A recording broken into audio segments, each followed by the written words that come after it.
Ibig sabihin, kailangan mo ka lang. Ano, ano? Sige, huli na trabaho. Oo, feeling mo na busy na. Busy.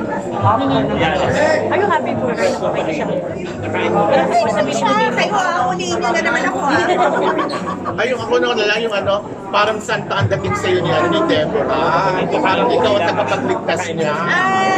Actually, hindi ko nga pinagsasabi yun. Oo, siya mismo nagkwento sa amin doon sa Lamay ni Marie. Pero ano talaga, si Tita Debs, marami siya talaga pinakwentuhan. Like, sa mga Ipe, nung nakita ko ng mga Ipe, sabi ko, salamat sa pagtulong mo.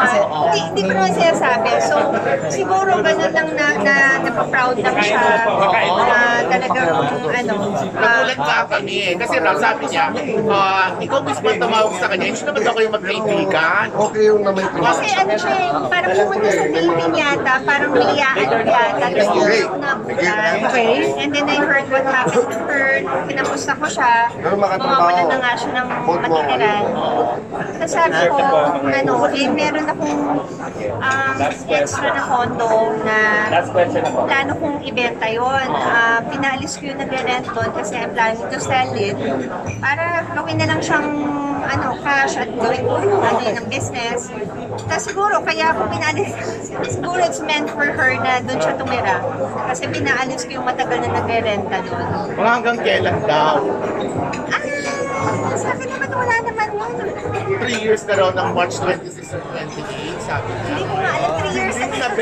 Nabilang. Marami hindi ko alam 3 years sa pala yun. Ganun kabilis ng panahon. Wala namang ang nakakatuwa naman kay Tita Debs, hindi siya abusada. Tsaka hindi nakakalimot yan mag-text ng mga wisdom, mga quotes tapos mga verses from the Bible, yun. Tapos, pag kakamustahin ko siya, okay pa siya. So, yun naman, nakaka-survive naman. Sana po bigyan niyo po siya ng trabaho.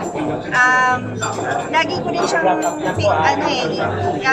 inaano sa mga EP, baka kailangan nyo ng artista pa sa mga shows nyo. Sana kunin nila si Tita Deborah kasi nagbago na naman siya, di ba? Ang nakakasad lang kasi sa mga dati nagkaroon ng bisyo, parang feeling nila hindi na pwede magbago yung tao. Basta hindi mo pa siya paalisin ha. Tita Deborah.